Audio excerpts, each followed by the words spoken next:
There are moments in royal history when the tension isn't loud or explosive, but quiet. So quiet that it feels like a whisper moving through drawing rooms, corridors, and private estates. Moments when a single sentence spoken by someone outside the main royal spotlight cuts deeper than 1,000 headlines. And this time, that whisper came from a duchess who most people barely knew, a woman who rarely gives interviews, a woman far removed from the glare of scandal. Yet, with just a few words, she reignited one of the most heated debates surrounding Meghan Markle and her public identity. It is the kind of moment that reveals far more than what was said. It exposes the growing divide between the old world of royal tradition and the new world of branding, influence, and image. A divide that Meghan Markle walks every single day. Before we dive in, there's something I need to share with you. Over the past few days, thousands have watched these stories unfold, but most haven't subscribed. If you're one of them, I invite you now to join us. Subscribe to Crownverse so you never miss the next chapter in this unfolding royal history. The story begins not in California nor in Windsor, but in the vast, imposing grounds of Alnwick Castle in Northumberland.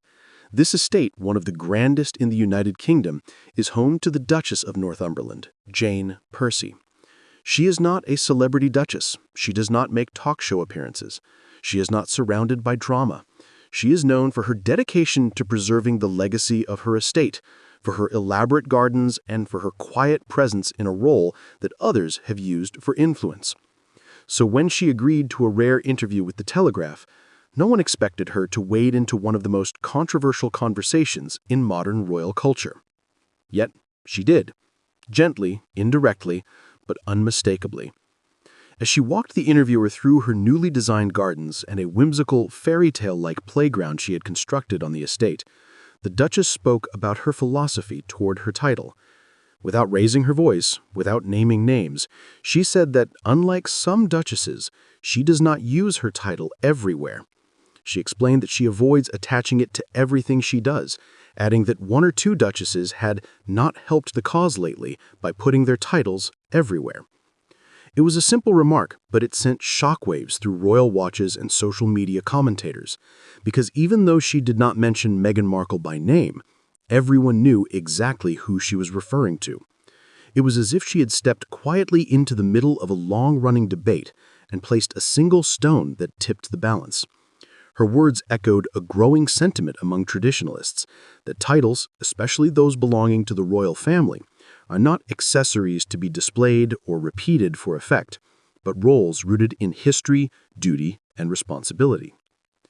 This conversation around Meghan's use of her title has followed her for years. Since stepping back from royal duties alongside Prince Harry in 2020, Meghan has remained Meghan, Duchess of Sussex.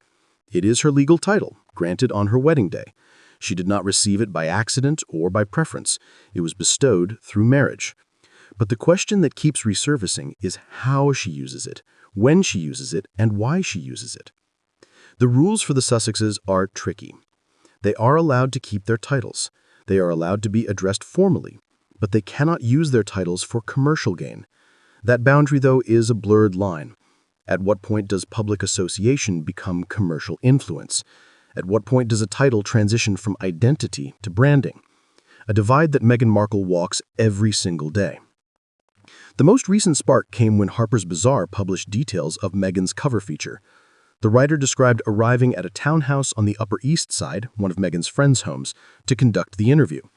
When she entered, the house manager announced Meghan, Duchess of Sussex, even though only the journalist and Meghan were present. That detail, as small as it seems, instantly went viral.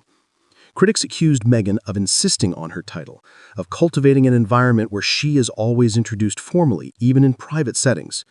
Her supporters argued that a house manager announcing a guest is normal in well-staffed homes, and that Meghan cannot control what others call her. But the moment fed into an existing narrative. It revived the conversation about her monogrammed gift baskets, her letter sign-offs, and her public appearances. One particular incident resurfaced when Meghan sent a gift to her friend Jamie Kern-Lima with a card that read, "With compliments of Her Royal Highness the Duchess of Sussex." Critics saw the use of HRH as inappropriate, given that she and Harry agreed not to use that style after stepping back. Others argued that it may have been an old monogram or simply an oversight, but the backlash was fierce. Meanwhile, the Duchess of Northumberland's quiet commentary added fuel to the fire. Her tone was not accusatory, not emotional, not dramatic, but it carried weight precisely because of its simplicity. She said she did not put her name everywhere. She said she avoided using her title frequently. And then she added, it could be detrimental as one or two duchesses haven't really helped the cause lately. It was the kind of comment that made people lean in, not because it was sensational, but because it was understated.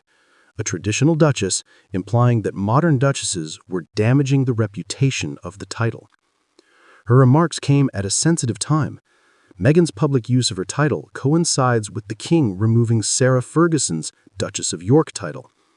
Though often misunderstood, this decision was tied to Andrew's removal of remaining royal styles and titles, which extended to his former wife. The contrast is stark.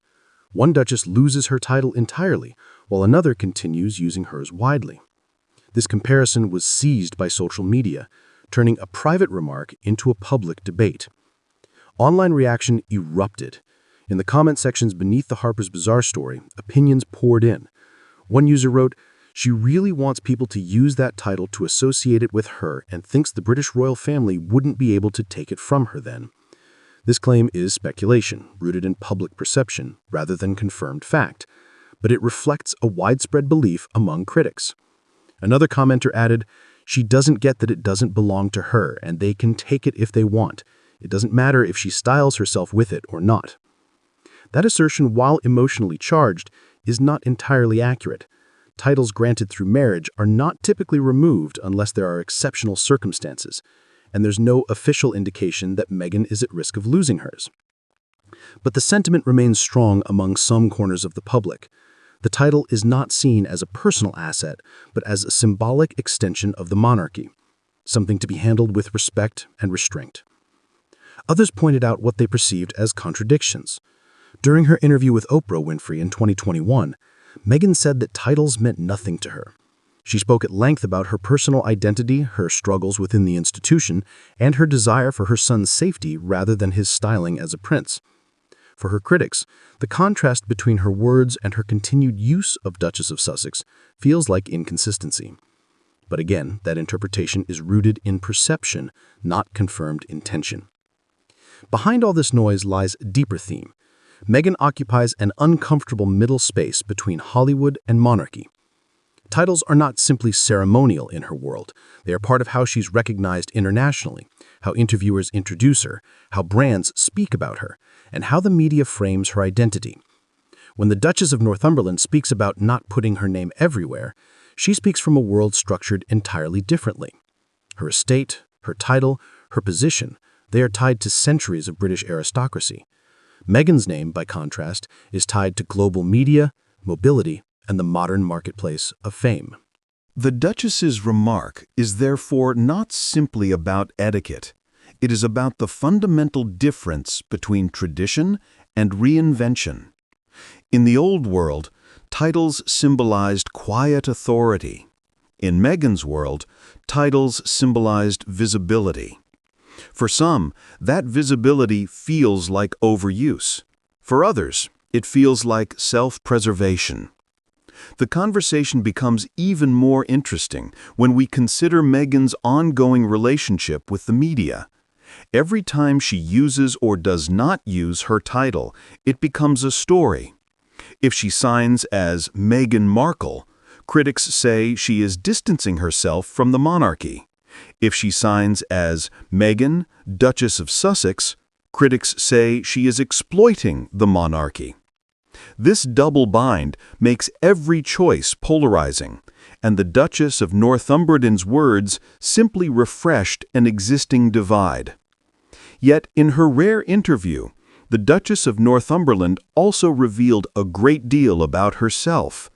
She spoke proudly about her estate, her gardens, and her plans for when her son eventually takes over. She talked about legacy, responsibility, and stewardship, all values deeply tied to traditional aristocracy. Her subtle critique came from a place of duty, not hostility. But in sharing her view, she tapped directly into the public's frustration over what they see as Meghan's selective relationship with her royal identity. This story is not really about one duchess criticizing another. It is about the evolution of titles in the modern world. Are they relics? Are they brands? Are they symbols? And who gets to decide? Meghan's use of her title reflects her place in a constantly shifting landscape where identity, influence, and perception intersect. The Duchess of Northumberland's avoidance of hers reflects a world rooted in continuity and discretion. And between these two worlds lies the monarchy, trying to navigate a future where tradition clashes with celebrity culture, where silence is no longer the default, and where title politics have become part of public debate.